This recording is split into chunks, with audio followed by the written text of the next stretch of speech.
Bismillahirrahmanirrahim. Assalamualaikum warahmatullahi wabarakatuh. Yang terhormat Ibu Dina Andriana sebagai dosen pengampu mata kuliah Etika Periklanan dan HKI. Kami dan kelompok akan menjelaskan tentang EPI bab 3A 4.8 sampai dengan 4.15 dengan ketentuan tata krama dan tata cara penerapan EPI berdasarkan penyampaian pesan iklan.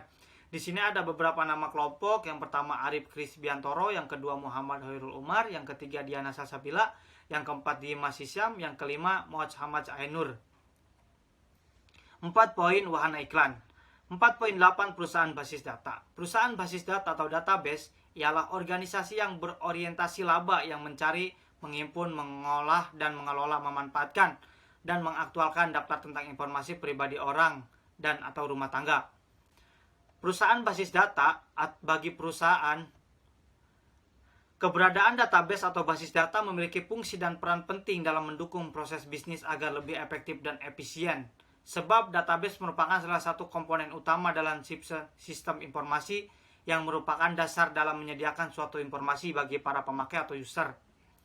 4.8.1 Pencarian dan penghimpunan basis data wajib dilakukan secara jujur serta menghormati privasi dan hak pribadi orang.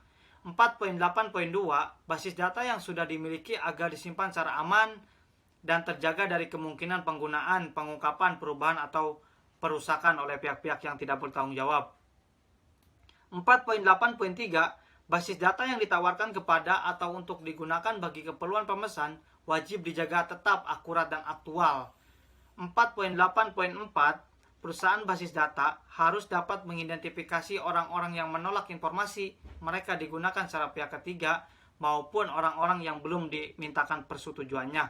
4.8.5 Perusahaan basis data harus bersedia untuk segera menghentikan pemanfaatan informasi dari orang-orang yang menolak penggunaan informasi mereka untuk pihak ketiga. 4.8.6 Perusahaan basis data harus menghormati permintaan seseorang untuk tidak lagi memperoleh kiriman dari suatu produk, perusahaan atau pihak tertentu. Di sini ada beberapa contoh perusahaan basis data. Yang pertama ada MySQL. Adalah sebuah perangkat lunak sistem manajemen basis data SQL atau disebut dengan Database Management System atau DBMS yang multi alur, multi pengguna dengan sekitar 6 juta instalasi di seluruh dunia. Ada yang kedua contoh yaitu Oracle.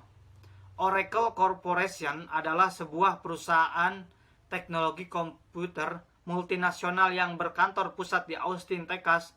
Perusahaan ini menjual perangkat lunak dan teknologi basis data, sistem komputasi awan, dan perangkat lunak perusahaan terutama sistem manajemen basis data buatannya sendiri.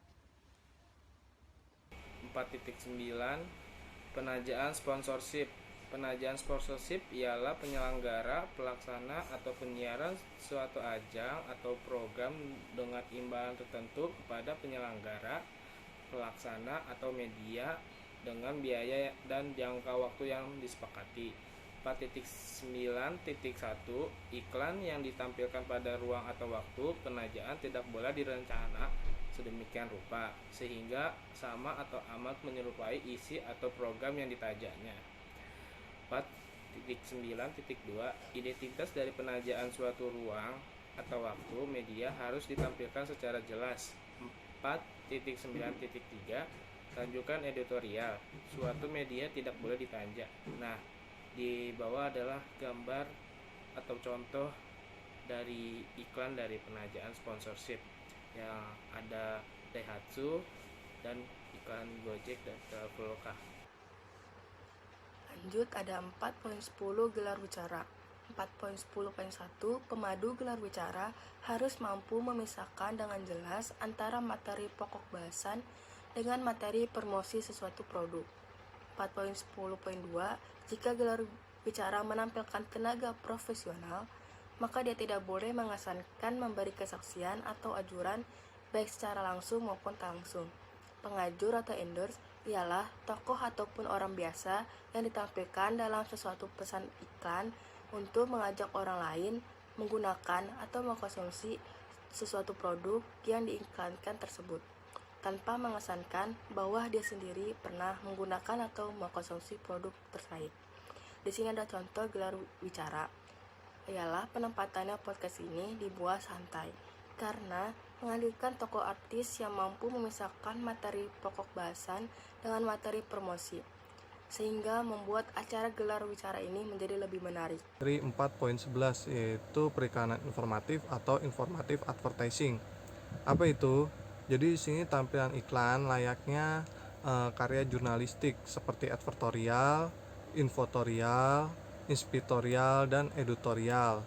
Lalu 4.11.1 di sini iklan advertorial, infotorial, inspiratorial, editorial, dan sebagainya itu harus memuat iklan secara jelas tanpa ada maksud untuk menutup-nutupinya. Nah, di sini ada dua contoh, yaitu ada iklan dari produk Kismis dan juga Indomie. Nah, dari kedua produk ini mereka menjelaskan secara detail produk yang mereka tawarkan, apa saja kelebihannya, apa saja manfaat yang mereka punya, lalu kandungan-kandungan apa saja yang mereka miliki secara jelas tanpa ada maksud menutup-nutupinya kepada khalayak ataupun konsumen yang menjadi target market mereka. 4.11.2 Iklan informatif wajib mencantumkan nama produk dan produsennya. 4.11.3 Di sini iklan informatif tidak boleh mempromosikan secara sepihak suatu kasus persengketaan yang belum memiliki kekuatan hukum secara tetap. Dari dua contoh yang saya tampilkan ini, mereka menggambarkan manfaat-manfaat dari produknya, di mana dalam iklan tersebut mereka menggambarkan secara jelas kandungan-kandungan apa saja yang ada pada produk mereka tanpa menutup-nutupinya kepada konsumen. Jadi konsumen jadi lebih tahu terhadap kandungan apa saja dan bisa menilai apakah produk ini benar-benar memiliki manfaat yang mereka iklankan. 4.12 Pemanduan produk atau produk placement. Segala ketentuan pada bagian-bagian isi, ragam, pameran, dan wahana iklan juga berlaku bagi periklanan penempatan produk. Pemanduan produk atau product integration ialah penempatan atau penyisipan suatu produk secara menyatu in program dalam alur cerita, suatu film cerita, acara televisi, rekaman video, dan sebagainya. Kadang disebut juga dengan pemanduan produk. Penempatan produk atau product placement ialah penempatan atau penyisipan suatu produk secara menyatu in program dalam alur cerita, suatu film cerita, acara televisi, rekaman video, dan sebagainya. Kadang disebut juga dengan penempatan produk. Di sini ada contoh iklan penempatan produk. Dalam iklan di atas merupakan pemanduan produk. Iklan produk kopi Torabika ini disisipkan dalam suatu variety show yang sedang tayang di salah satu stasiun televisi di Indonesia yang berjudul Ini Talk Show. Kata yang digunakan oleh band tersebut merupakan fakta. Dalam iklan ini mereka juga sudah sesuai dengan ketentuan yang ada dalam EPI, seperti kejujuran isi iklan, tidak menyinggung, dan persaingan yang sehat. Karena dalam isi iklan tersebut juga memang tidak ditemukan menyindir brand dengan produk yang serupa dengan mereka. 4.13 Penggunaan data riset. 4.13.1 Data riset tidak boleh diolah atau dimanipulasi sedemikian rupa sehingga tampilannya dalam iklan dapat menyesatkan khalayak. 4.13.2 Data riset yang ditampilkan dalam suatu iklan harus sudah disetujui oleh penyelenggara riset terkait. 4.13.3 Iklan yang mencantumkan sesuatu hasil riset harus menyebutkan sumber datanya. Iklan ini mengacu pada ketentuan iklan yang tidak boleh dimanipulasi sehingga tampilannya tidak menyesatkan. Lalu iklan ini juga bersifat objektif, yaitu memberikan informasi yang sesuai dengan kenyataan yang ada. Iklan ini juga tidak ada unsur yang bisa dapat menyesatkan masyarakat atau khalayak sehingga tidak ada kecurangan atau manipulasi dalam menggunakan data riset yang ada. Lanjut ada 4.14 subliminal. Iklan tidak boleh ditampilkan sebagai subliminal. Subliminal adalah penempatan atau penyisipan pesan periklanan amat singkat, umumnya kurang dari sepertiga detik, pada saat adegan klimaks dalam film, program televisi, atau rekaman video sedemikian rupa, sehingga dapat menyusup ke dalam alam bawah sadar manusia. subliminal dapat menyebabkan calon konsumen mengikuti pesan periklanan tersebut tanpa sadar atau tanpa nalar. Karena itu, selain menyusup privasi layak, ia juga tidak menghormati hak calon konsumen untuk menolak atau memilih. Nah, di sini ada contoh iklan Indomie cabai hijau yang berdurasi 6 detik, hanya menampilkan kata-kata hijau, mantap, hot, apa hayo, baik secara visual ataupun audio.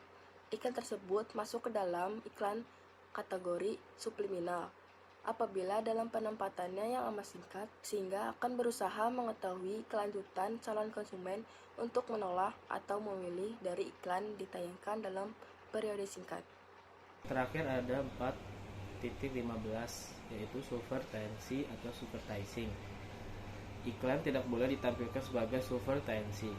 Subvertising atau subvertising ialah praktik periklanan dengan menyabot pesan periklanan pihak pesaing dengan menindih pesan lama dengan pesan baru pada ruang atau waktu yang sama, yang merupakan plesetan, parodi ataupun tipuan atas pesan-pesan periklanan asli dari pengiklan asli, sedemikian rupa sehingga menampilkan makna yang sebaliknya, mencomoh atau merendahkan pesaing tersebut. Praktik ini utamanya dilakukan terhadap lawan korporat dan politik. Namun kadang-kadang ditempati juga pada iklan-iklan produk atau merek. Gambar tersebut atau gambar samping, contoh iklan produk smartphone Samsung berjudul Samsung Galaxy Grow Up. Dalam iklan tersebut, brand Samsung mencoba untuk menyindir secara jelas terhadap brand Apple sebagai pesaing mereka. Dalam iklan tersebut juga menggambarkan segala kekurangan Apple dan mencoba merendahkan produk Apple yang mana merupakan pesaing besar Samsung. Dalam iklan tersebut dapat disimpulkan kalau iklan Samsung ini mensubvertensi brand Apple. Sekian presentasi dan penjelasan dari kelompok kami. Kurang lebihnya mohon maaf. Wabillahi taufiq wal hidayah. Wassalamualaikum warahmatullahi wabarakatuh.